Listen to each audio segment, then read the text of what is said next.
Padmashri doctor DY. Patil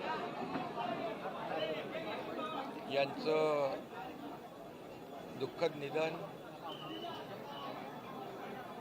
हे अतिशय मनाला वेदना देणारं आणि सगळ्यांच्याच मनाला चटका लावून जाणारी घटना आहे.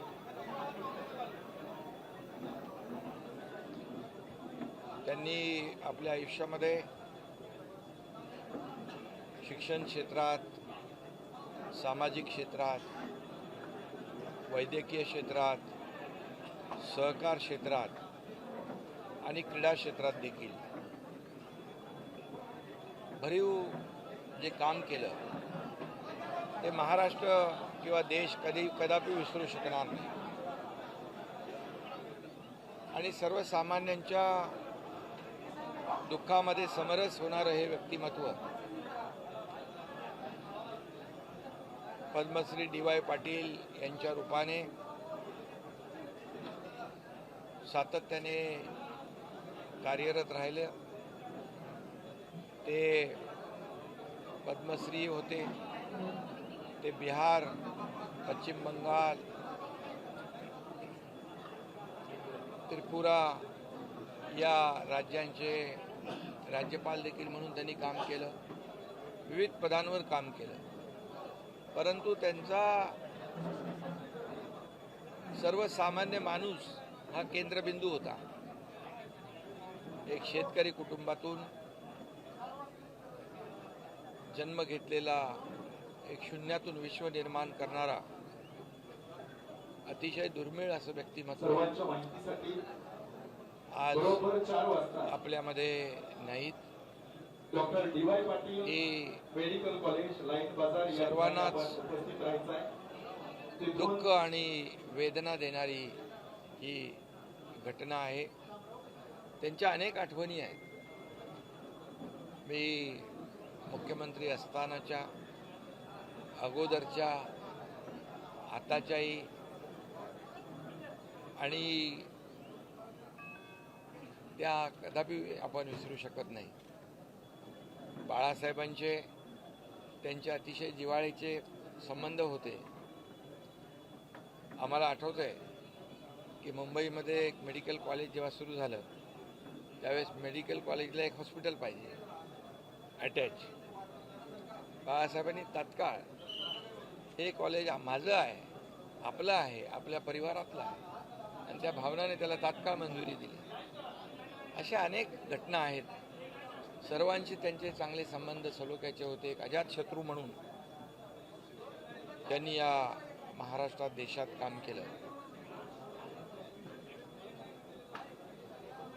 मला देखील त्यांच्या डी.वाय. पाटील कॉलेजमधून डॉक्टरेट देण्याचं काम त्यांनी केलं हे मी कदापि विसरू शकत नाही. आमचा खासदार श्रीकांत शिंदे डॉक्टर झाला डी.वाय. पाटील हे देखील मला विसरता येणार. आणि म्हणून एक शिक्षण महर्षी आपल्या नाहीत. खऱ्या अर्थाने एक अजातशत्रू लोकनेता हरपलेला आहे आणि ज्ञानाचा महासागर हरपला आहे असं म्हटलं तर वावगं ठरणार नाही. सहकार, शिक्षण, क्रीडा, वैद्यकीय क्षेत्रातलं एक दुर्मिळ नेतृत्व हरपलं आहे.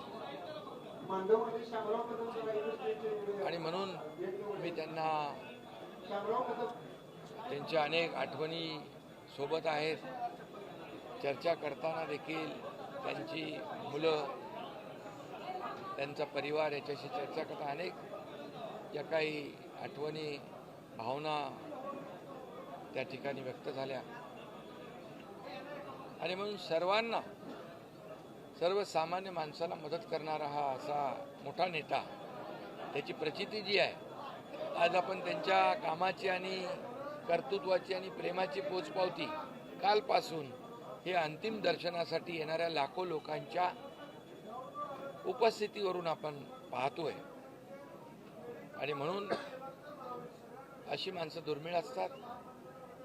आपली न भरून येणारी पोकळी त्यांच्या जाण्याने निर्माण झालेली आहे.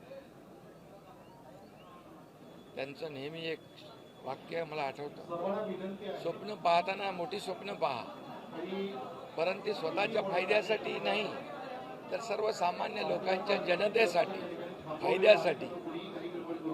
हे वाक्य त्यांचं फार बरंच काही बोलून जातं. आणि म्हणून अशी माणसं फार कमी जन्माला येतात.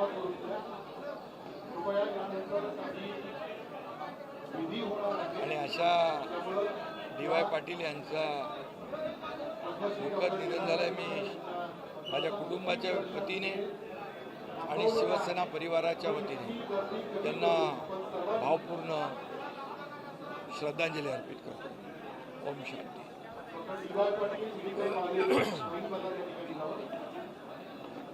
पद्मश्री डी.वाय. पाटिल, इनका देहांत हुआ है. ये बहुत ही दुखद है.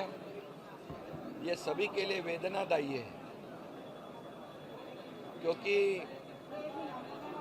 इन्होंने शिक्षा क्षेत्र में, आरोग्य क्षेत्र में, क्रीड़ा विभाग में, सहकार विभाग में जो अनमोल कार्य किया है उसे महाराष्ट्र और देश भूल नहीं सकता है.